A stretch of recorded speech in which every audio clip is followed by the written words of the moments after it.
പശ്ചിമ ബംഗാളിൻ്റെ രാഷ്ട്രീയ ചരിത്രത്തിൽ ഇന്നലെ ഒരു പുതിയ അധ്യായം തുറന്നു. ആദ്യമായി BJP സർക്കാർ അധികാരത്തിലെത്തി. ശുഭേന്ദു അധികാരി പശ്ചിമ ബംഗാൾ മുഖ്യമന്ത്രിയായി സത്യപ്രതിജ്ഞ ചെയ്തു. കൊൽക്കത്തയിലെ ബ്രിഗേഡ് പരേഡ് ഗ്രൗണ്ടിൽ നടന്ന ആ വമ്പൻ ചടങ്ങിൽ പ്രധാനമന്ത്രി നരേന്ദ്രമോദി അടക്കമുള്ള ദേശീയ നേതാക്കൾ പങ്കെടുത്തു. ലക്ഷക്കണക്കിന് ആളുകൾ ആ നിമിഷത്തിന് സാക്ഷിയായി. പക്ഷേ ആ ചടങ്ങിൽ ഏറ്റവും കൂടുതൽ ആളുകളുടെ മനസ്സിൽ തങ്ങി നിന്നത് രാഷ്ട്രീയ പ്രസംഗങ്ങളൊന്നുമായിരുന്നില്ല, ഒരു വണക്കമായിരുന്നു. 97 വയസ്സുള്ള ഒരു വയോധികൻ്റെ മുന്നിലേക്ക് പ്രധാനമന്ത്രി നടന്നു വന്നു. അടുത്ത നിമിഷം അദ്ദേഹത്തിൻ്റെ പാദങ്ങൾ തൊട്ടുവണങ്ങി. ആ ദൃശ്യം കണ്ട വേദി മുഴുവൻ കയ്യടികളാൽ നിറഞ്ഞു. സോഷ്യൽ മീഡിയയിൽ ആ നിമിഷം വൈറലായി. ആരാണ് ആ 97കാരൻ? അദ്ദേഹത്തിൻ്റെ പേര് മഖൻലാൽ സർക്കാർ. 1952 കാശ്മീർ വിഷയം രാജ്യത്തെ തന്നെ ഉലച്ചിരുന്ന ഒരു കാലഘട്ടം. അന്ന് നടന്ന കോടതി വിചാരണയിൽ വിധിയുടെ ഭാരം നിറഞ്ഞ ആ മുറിയിൽ നിശബ്ദത കനം പിടിച്ചു നിന്നു.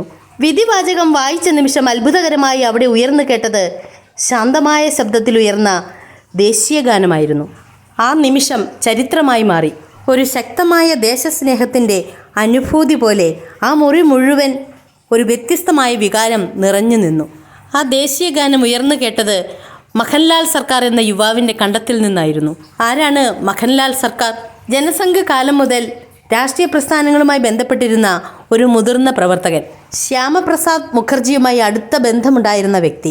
1952 നടന്ന ദേശീയ പ്രസ്ഥാനങ്ങളുമായി ബന്ധപ്പെട്ട ഓർമ്മകളും അദ്ദേഹത്തോടൊപ്പം ഇന്നും ജീവിക്കുന്നു. കാലം എത്ര മാറിയാലും ചില മനുഷ്യർ ചരിത്രത്തിൻ്റെ ഭാഗമായി പോകും. മഖൻലാൽ സർക്കാർ അത്തരമൊരു പേര്. ശുഭേന്ദു അധികാരി മുഖ്യമന്ത്രിയായി സത്യപ്രതിജ്ഞ ചെയ്യുന്ന വേദിയിൽ പ്രധാനമന്ത്രി നരേന്ദ്രമോദി അദ്ദേഹത്തെ ആദരിച്ച ആ നിമിഷം വെറും വ്യക്തിപരമായ ബഹുമാനം മാത്രമായിരുന്നില്ല, ഒരു തലമുറയോടുള്ള ആദരവ്, പഴയകാല പ്രവർത്തകരോടുള്ള നന്ദി, രാഷ്ട്രീയ ചരിത്രത്തെ മറക്കാത്ത ഒരു സന്ദേശം. ഇപ്പോൾ എല്ലാവരും ചോദിക്കുന്ന ഒരേ ഒരു ചോദ്യം, ഇന്ത്യയുടെ പ്രധാനമന്ത്രി നരേന്ദ്രമോദി പാദം തൊട്ട് വണങ്ങിയ ആ 97കാരൻ ആരാണ്? ഒരു ചിത്രത്തിന് ഒരുപാട് കഥകൾ പറയുവാൻ കഴിയും.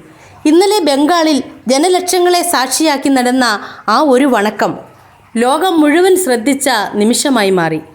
മഖൻലാൽ സർക്കാരിൻ്റെ ജീവിതം വെറും ഒരു ചടങ്ങിൽ മാത്രം ഒതുങ്ങുന്നില്ല. ഇന്ത്യയുടെ സ്വാതന്ത്ര്യാനന്തര കാലത്ത് സജീവമായി പ്രവർത്തിച്ചിരുന്ന മഹത് വ്യക്തിയെന്ന് ചരിത്രരേഖകൾ പറയുന്നു. സാധാരണ ജീവിതത്തിൽ നിന്നുയർന്നു വന്ന് ദേശീയ പ്രസ്ഥാനങ്ങളോടൊപ്പം ചേർന്ന് നിന്ന ഒരു തലമുറയുടെ പ്രതിനിധി. ഒരു കാലഘട്ടത്തെ, ചരിത്രത്തെ, തലമുറയുടെ സംഭാവനകളെ ആദരിച്ച ധന്യമായ നിമിഷത്തിന് ലോകം സാക്ഷിയായി. ഒരു രാജ്യത്തിൻ്റെ പ്രധാനമന്ത്രി ഒരു വയോധികൻ്റെ പാദം തൊട്ട് വണങ്ങുമ്പോൾ അത് രാഷ്ട്രീയത്തിനപ്പുറമുള്ള സന്ദേശമായി മാറി. മറക്കരുത് നമ്മുടെ ചരിത്രം, മറക്കരുത് നമ്മെ രൂപപ്പെടുത്തിയ മനുഷ്യരെ എന്നൊരു ഓർമ്മപ്പെടുത്തൽ. വീഡിയോ ഇഷ്ടമായാൽ ലൈക്ക് ചെയ്യാനും ഷെയർ ചെയ്യാനും സബ്സ്ക്രൈബ് ചെയ്യാനും മറക്കരുതേ. നന്ദി.